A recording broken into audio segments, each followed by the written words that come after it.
Voilà. Bon, bonjour Amine. Bonjour. Donc là, on va parler de la deuxième partie de ton métier, où je ne sais pas si tu les imbriques. Donc, on vient de parler de conseillère en symptothermie, et là, on va parler de doula.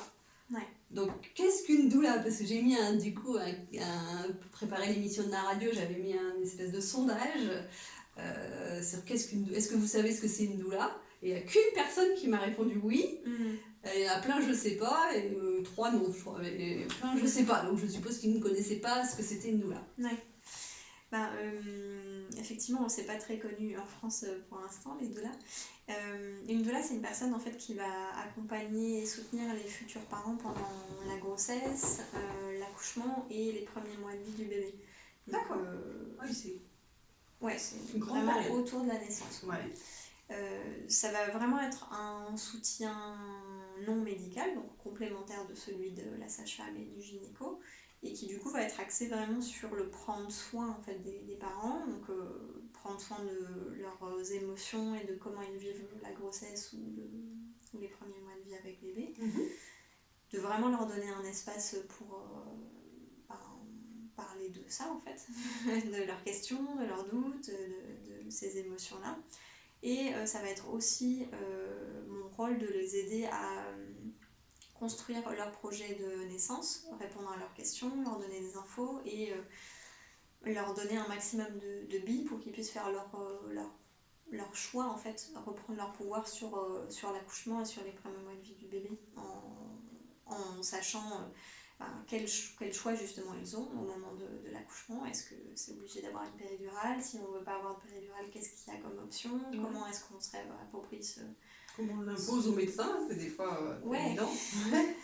Et comment on l'assume ensuite, comment est-ce qu'on gère après.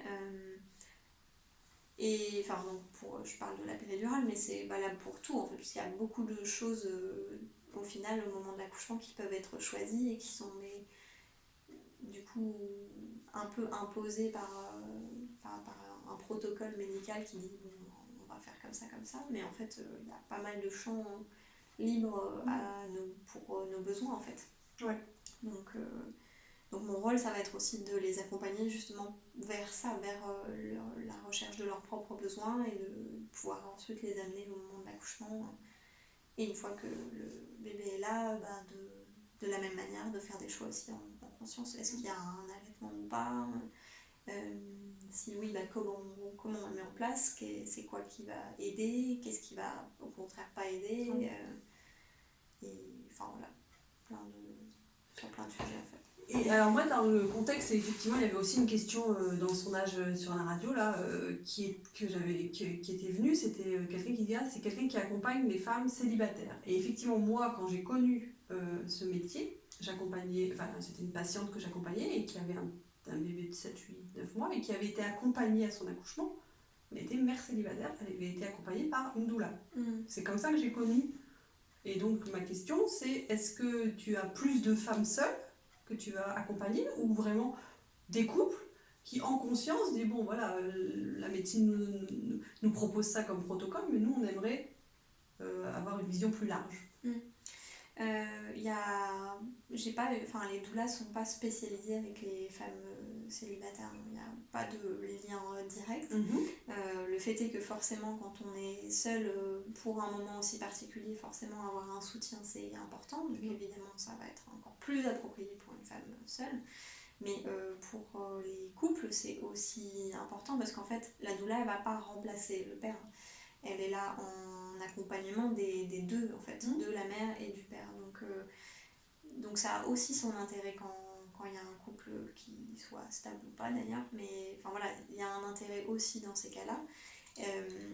Parce que du coup, ça peut justement permettre à la femme de faire ses choix en fonction de son compagnon. Enfin, si le compagnon a envie d'être là, ça peut être de dire ok, qu'est-ce que tu vas pouvoir faire, qu'est-ce que tu as envie de faire aussi au moment de l'accouchement, comment est-ce que tu as envie d'aider.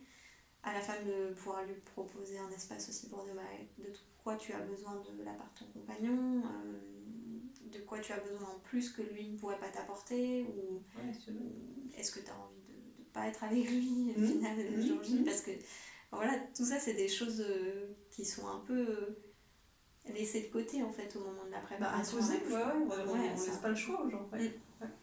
Et en fait, en parler, c'est important. Quoi. Ça permet que ce moment-là, il soit choisi et bien vécu pour les deux partenaires. Et comme c'est un moment fondateur quand même dans le couple, autant que ça se passe bien pour tout le monde. Ouais, tout à fait. Ouais.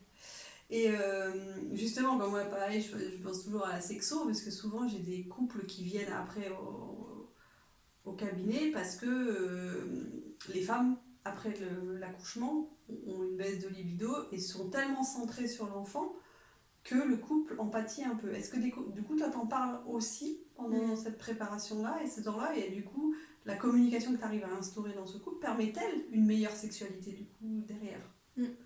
Bah, nous, enfin, effectivement, moi, avec les couples que j'accompagne, j'essaie vraiment de les faire anticiper déjà l'arrivée du bébé, puisque même sans aller jusqu'à la sexualité, actuellement, quand on prépare une naissance, on prépare l'accouchement, on ne prépare pas juste... Ou la chambre. Ouais, ou la chambre avec la poussette bien écrit. Mais par contre, juste la vie avec un bébé et la vie à 3 au lieu de 2, c'est passé sous le tapis et on se retrouve ensuite... ah ouais, mais en fait, ça change des choses. Ben oui, effectivement, ça change des choses. Donc du coup, moi, j'essaie vraiment d'apporter ça pour qu'on en discute avant déjà que le bébé soit là, savoir comment eux, ils se projettent, qu'est-ce qu'ils pensent que ça va changer, parce que déjà, juste le fait d'en parler, ça permet de dire que c'est quelque chose dont on peut parler. Et une fois que c'est là, effectivement, la discussion par rapport à la libido, au désir, à l'intimité dans les deux partenaires, elle est hyper importante. Et du coup, oui, ça va pouvoir aider d'avoir une tierce personne qui leur dit bah oui, c'est normal, en fait, il y a des mécanismes hormonaux qui font que, mais en fait, c'est aussi un moment privilégié et il y a d'autres moyens d'envisager la sexualité à ce moment-là. Et il y a sûrement des solutions que vous pouvez trouver pour vous, qui vous conviendront à vous, pour passer ce moment jusqu'à ce qu'il y ait un nouvel équilibre qui se crée, quoi. Donc effectivement, c'est aussi des choses dont on va pouvoir parler. Ouais. Est-ce que, là j'ai une question qui vient, alors je sais pas, mais est-ce que tu as eu des belles surprises avec certains hommes, des réactions? Parce que du coup, ils sont souvent mis de côté. Moi j'ai souvent dans ma patientèle, c'est d'ailleurs, je suis obligée de gérer tout le matériel, donc je me dis, oh là là, il va y avoir un enfant ou le deuxième, et puis je vais être obligée de tout gérer financièrement, mais on leur met pas une place dans la réalité, en fait, dans le... émotionnellement, on leur laisse pas de place. Et là, est-ce que tu as eu, toi, des belles surprises ou des hommes qui émotionnellement étaient chamboulés par ça pendant la préparation et du coup mieux préparés?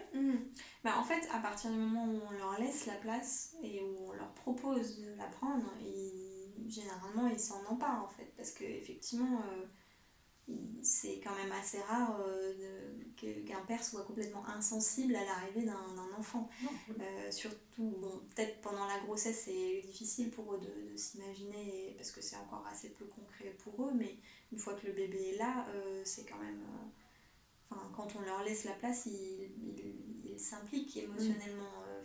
C'est des humains, en fait.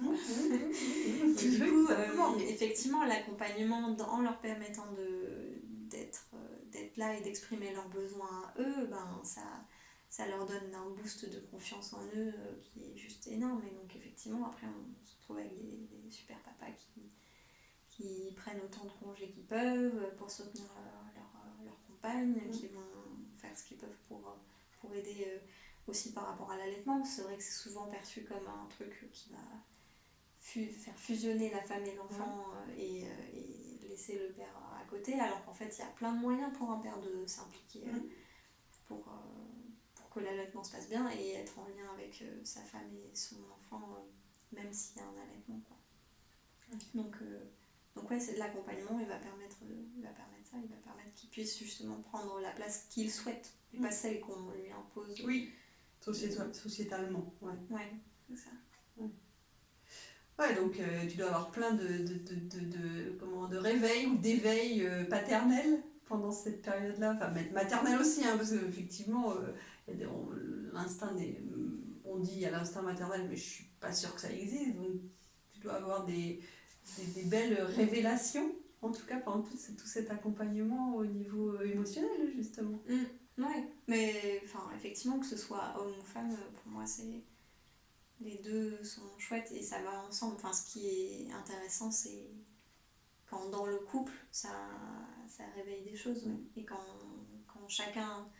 quand moi, j'ai l'impression que chacun a pu exprimer ce dont il avait besoin, qu'ils arrivent à trouver un accord et à vivre une parentalité qui soit agréable pour les deux, c'est à ce moment-là que c'est gratifiant.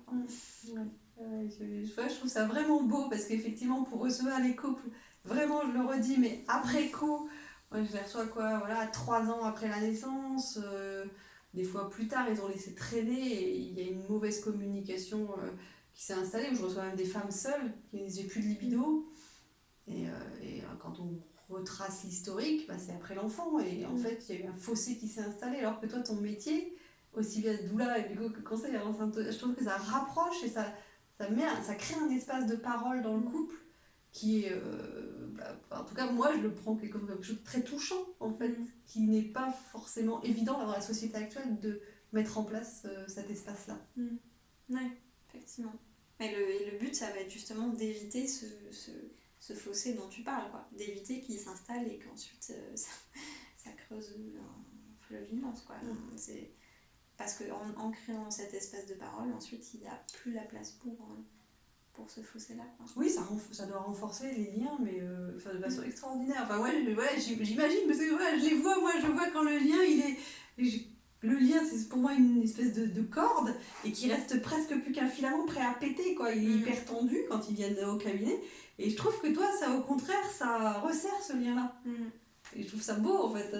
C'est que moi qui vois le résultat catastrophique après, je trouve ça super beau d'imaginer qu'il y a une possibilité avant de créer quelque chose de positif et qu'en cas de coup dur après, ils sauront parler, en fait. Ouais. Je trouve ça chouette. C'est mon métier, je suis vachement contente. Ouais, j'imagine que c'est un beau métier, effectivement. Je découvre vraiment avec toi, mais voilà, je trouve que c'est un beau métier.